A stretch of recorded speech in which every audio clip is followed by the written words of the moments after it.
Steve? I was just going to show the last one kind of gets at your questions, Amy, on collision types. Yeah, this was done for again, the time period. So this would be between September 2006 and February 2009 for a 30-month period. So this was in conjunction with the accident study that was sent to you last week. And what this is just kind of a breakdown of the collisions where it's broken out between collisions with motor vehicles and then broken down even further between vehicles into bus, bus into vehicle, and then collisions into fixed objects, which is just non-vehicles.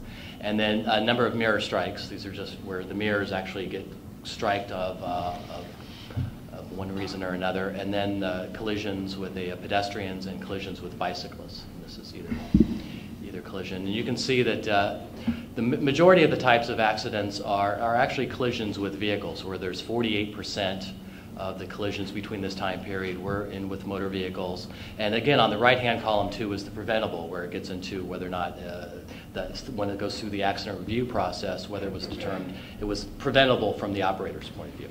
That's what that column is. It shows the percentage of those. So that's a determination by the operator? No, that's determination through the accident review process.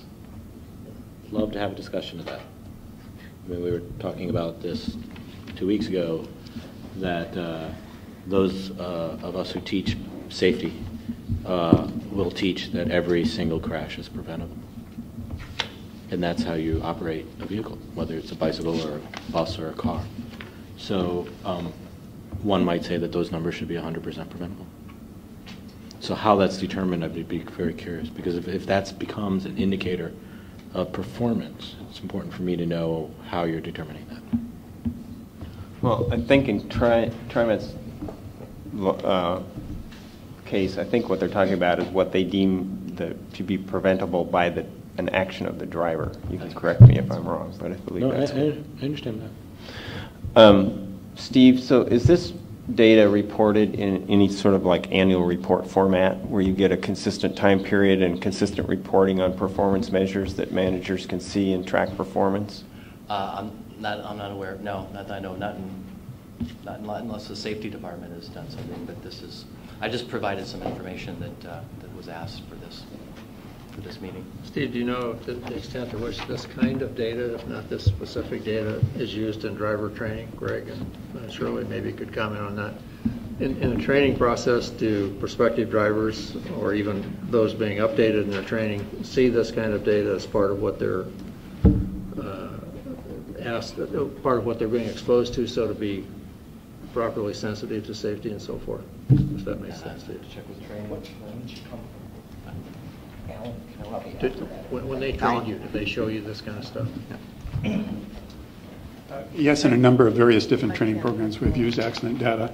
We've used actual video from accidents to show operators what has happened and how they can avoid those collisions.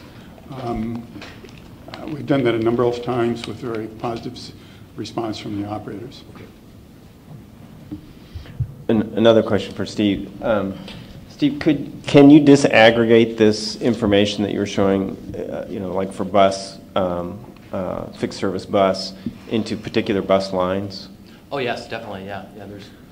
So could you tell me like what bus line has the highest number of crashes per mile for your system? Yes, is that information provided to the operators? Right now, no. Not that I'm aware of. No. I don't have anybody on my staff that's working on safety. Right. And is this data managed in such a way, or housed in such a way, warehoused in such a way that a safety manager could query it and ask that question? Yes, look at the data. Yeah, it's all in a query in a database that is very accessible. Like I mentioned, all the data process and the flows are there to be able to analyze the data. Do you know if it's used that way at all? That I'm not aware of. You'd have to talk with the safety. I didn't see in here injuries. I assume that if someone is injured in collision or there's a fatality, I assume that is caught in the data or coded in the data. There's also the federal requirements as well too that our claims department puts together and summarizes that goes to the federal reporting. This was part of a specific study that was done to look at the operational characteristics on accidents and incidents, collisions, where we broke it down into this aspect. Mm-hmm. If we were looking at injuries and fatalities, do you think the trend is also downward, mirroring the number of incidents? That I don't know. Perhaps an unfair question. I'm not sure who has access to what at TriMet, but you guys have the joy of sitting here with us, so we'll ask you. Is this kind of data part of a typical operator's performance review? Is there a discussion with them of their safety record, the incidents and possible trends related to accidents they might be involved in, or does it stay more institutional than individual? When an operator gets a first preventable accident designation on the record, they meet with their manager, and the manager reviews with them their performance record. When they get a second one, they are pulled out of service for an 8-hour classroom session. When they get a third one within a 2-year period, they go for 8 hours one-on-one. At the first and the third PA, level of training, we very closely review with them their accidents, looking for trends, looking for deficits in their performance, anything we can find to help them improve their performance and avoid collisions. Thank you. Actually, comments on two things that have been raised here. Rob, one, yours on the detail and usefulness of the data. I think you're on a very important point, not only by bus routes or train routes, but specific locations on those.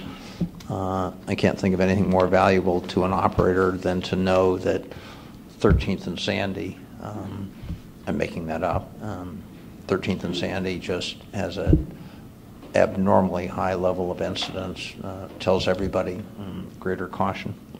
A little bit different point on yours, Alan, and it's not a view on preventable versus unpreventable, or on your point, Rob, how serious was the accident. If I go back to the Kiewit example, the main break point is, did an incident occur, yes or no? An operator who has 17 deemed to be preventable accidents, in my view, is not the operator that Neil was with at 2 o'clock this afternoon on line 17. I would agree. Absolutely. So, and it's not a push in the direction of rethink the definition between preventable and non-preventable. Don't see that. Suggestion would be, and the task force will talk more about this, don't see that as a major demarcation. No, in fact, when we do we review with an operator of their performance, we also look at the non-preventable accidents. Typically, you want to see those go down also, as well as the preventable accidents. Yep. That's one of the goals we strive for. Yeah. Tom, I had a follow-up question. So going back to that concept around performance reviews, if we turn the tables, and also do you have regular meetings with operators on positive? So for example, if I'm an operator and I have not had any incidences, is that part of my conversation with my supervisor on, sort of morale and positive trends as well? Or the way you just described the accident was when something happened, here's what we do in response to a negative incident. Is there kind of a positive performance review process? Yes, there is, but I think I should let Hayden Talbot talk to that. He's on the agenda tonight. Yes, okay. I just figured that out, that we're jumping ahead. So we're pretty good at this time. Shirley? As an operator, when there are extremely dangerous sections or for the operator on routes, it is posted for the operator to be aware of this situation. Say like if they're about where you have to really swing wide at a particular intersection, and what cars turning specific points of danger are emphasized. I mean, it's printed up for operators to be aware of the situation. Those routes are produced that bit of information is produced daily for every route in the system. And it may change daily due to construction, due to rerouting.